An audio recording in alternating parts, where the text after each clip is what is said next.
Well, as Britt Hume just laid out, in the 24 hours since our interview with Jeb Bush, much of the political media has obsessed over one answer, ignoring other news that could have a much bigger impact on 2016, including what the governor said about leadership, Common Core, and immigration. Listen. There are very few other options that I can see.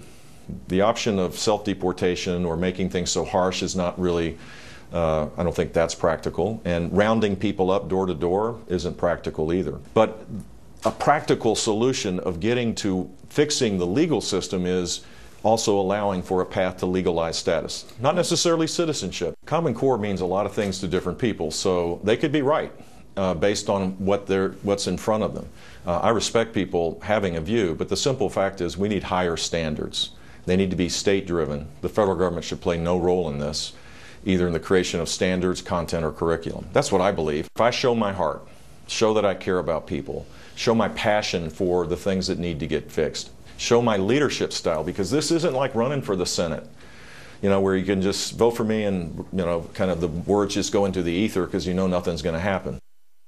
Earlier, I spoke with Senator Ted Cruz, the first Republican to enter the 2016 race for president. Senator, good to see you tonight. So what did you think of the Jeb Bush interview? Well, Megan, it's great to be with you. It's always great to join you. Look, I'm a fan of Jeb Bush. I'll give him credit for candor and consistency. He is running based on his views. His views are different from that of an awful lot of Republican primary voters, but he's honest about it. And I think we're going to have a clear, straight-up debate about what's the right direction for the Republican Party to go and what's the right direction for the country to go. What about that? Because in looking at the records, most of the candidates have little nits that they can be hit with on, position changes. You actually don't have many, and I'll say that because I've looked at your record pretty closely. And Jeb Bush doesn't, because he stands by, even the most controversial things. Do you believe he deserves credit for that? Oh, I think it is important for someone to stand by what they believe. And what I've tried to do in the Senate has been real simple. It's been tell the truth and do what I said I would do. If I'm with you, I'm really with you. And if I'm not with you, I'm really not with you. And I think people respect that. Obviously, we spent a lot of time on immigration and Common Core, which are the two big issues probably for him, as he acknowledges, with some in the GOP base. On the subject of immigration, which you've been passionate about yourself, what he said to me was, I pressed him, for example, on when you were governor of Florida, you supported in-state tuition rates for the children of illegal immigrants. And he said, look, what are you going to do with a kid who happens to be here illegally thanks to his parents, who is valedictorian of his high school and can't go to college without that rate? You're going to say no? And the way he put it to me was, there's a point at which we are over the line. You have to show those kids some respect. What's your answer to that? Well, there are an awful lot of candidates in the 2016 field who have supported amnesty or who have gone back and forth on the issue. My position has been consistent and clear. I think amnesty's wrong. But this isn't amnesty exactly. This is a different thing. It's a benefit for an illegal immigrant child, so it's maybe a little less controversial than amnesty, but it's still controversial. Well, but if you grant in-state tuition to students who are here illegally, that comes at the expense of American citizens, or it comes at the expense of legal immigrants who followed the rules to come here. There's a finite number of slots and a finite number of dollars. And, often the people that get left behind in this immigration debate are legal immigrants, or people like my dad, who in 1957 fled Cuba. He came on a student visa, came here legally. And I think most American people outside of Washington agree that we need to secure the borders, we need to stop illegal immigration, that amnesty's wrong. He says that too. But that amnesty's wrong. And this is where, I disagree with the many 2016 candidates who have embraced a pathway to citizenship. Common Core. He's going to stand on that and defend that as raising American standards in education. You see it a bit differently. I do. I believe we should repeal every single word of Common Core. And the reason is simple. I think education is far too important for it to be governed by unelected bureaucrats in Washington. It should be at the state level, or even better, at the local level. But it is. The response to that is that that governors got together to push this through. But Megan, that's not how it works. The Obama administration has used race-to-the-top money, federal money, to force states to adopt Common Core standards. But can't they bail out if they don't want to be a part of it? Well, sure, they can, but there are a lot of dollars connected to it. And the federal government, it's sort of like the drug dealer that goes to the junior high and gets a kid hooked by saying, just try it once. The federal government does that to the states with dollars, and there's so many strings attached. Let's talk about the Iraq war discussion. I asked him, knowing what you know now, would you have authorized the invasion? He answered a different question than the one that I asked, and now he's come out and said, I didn't, I misheard. So let me just ask you the question. Knowing what we know now, would you have authorized the invasion of Iraq? Of course not. I mean, the entire predicate of the war against Iraq was the intelligence that showed they had weapons of mass destruction and that there was a real risk they might use them. Now, I would note there was a bipartisan consensus. Both Republicans and Democrats, looking at that intelligence, concluded it was a real threat. We now know that intelligence was false.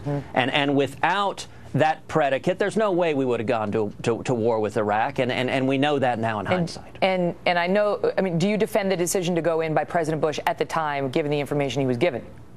Well, listen, at the time I wasn't serving in the Senate, so I didn't see the classified briefings. I didn't see the intelligence, and so I don't want to second guess based on what I lack of complete information. You've said that before. You've said that before, that you don't want to do a hypothetical on because you didn't see the intel. But let me ask you this, because Governor Bush said something else that I thought would be controversial. Specifically, he said nation building is a good sentiment. I was asking whether he subscribes to his brother foreign policy, the Bush doctrine, and he said, Jeb Bush, nation building is a good sentiment. Exporting our values is a good sentiment. But the core of my foreign policy, he said, will be peace and security.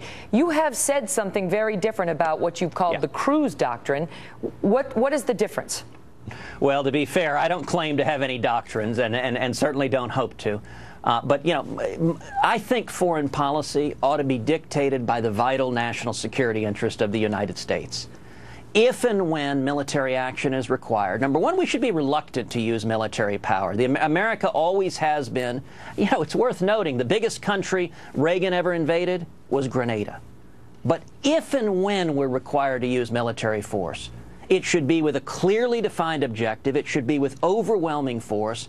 And then we should get the heck out. It is not the job of our soldiers and sailors and airmen and Marines to transform foreign nations into democratic utopias. It is the job to hunt down and kill terrorists who want to murder Americans before they can carry out jihad. I want to ask you, you got hit by BuzzFeed recently, and Washington Post columnist Jennifer Rubin picked it up. She's not a liberal. For your attendance at committee meetings in the U.S. Senate, saying that you've missed too many, and suggesting that this has been a dereliction by you because you're not doing. Jennifer Rubin wrote, there comes a point at which the taxpayers are not getting their money's worth because you've missed 21 of 135 roll call votes this year. Wanted to give you the chance to respond. Well, look, it's not a surprise that the Washington Post is criticizing me. That's not the first time, and I promise you it won't be the last. What is the simple reality is anyone who is running for president, you have to be out campaigning in Iowa, New Hampshire, South Carolina. You got to be listening to the people. You got to be meeting the people, hearing their questions. That's the way our system works. It's a great system. That takes time. If you look at every senator who's ever run for president, consistently they end up having to miss a lot of committee meetings, a lot of votes, because to do the job responsibly of running for president, you need to look voters in the eyes and answer their questions. Here's my last question to you, because we're out of time. Speaking of looking people in the eyes and answer questions, there was a big dust-up between you and Mark Halperin this week. He asked you some ridiculous questions about your Cuban heritage and whether you would speak in Spanish, and basically it seemed to many like he was trying to test your Cuban heritage. And then he came out and apologized because there was a dust-up. And in what some now are calling your finest moment, you were quick to come to his defense and really took the classy route. I want to give you the chance to tell the audience what you said in response to what could have been an opportunity for you to stomp on the neck of a journalist who was in some trouble.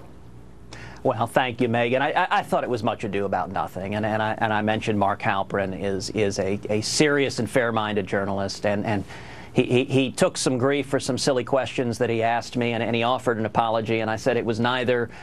It wasn't needed because offense wasn't taken, and I don't think it was intended. But I certainly appreciated the apology, and I am proud of my Cuban heritage. I'm proud of my father's journey from oppression to freedom. I'm proud of my Irish-Italian heritage. And I'll tell you, Megan, if you care sometime, Heidi and I will have you over to the house, and I'll let my dad fix some picadillo and Cuban flan, and you can test the food we put on the table. Well, I'm going to test you on the Italian then. Arrivederci, Senator Cruz. It's great to see you.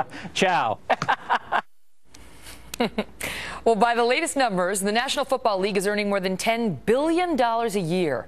So why are some charging our military for honoring heroes at NFL games? And President Obama today found a new problem for which he could blame Fox News. James Rosen is here with that story and a little fact-checking next. And I have to say that, you know, if you watch Fox News on a regular basis, it is a constant menu. They will find, like, folks who make me mad. I don't know where they find them, right? They're all like, I don't want to work. I just want a free Obama phone, or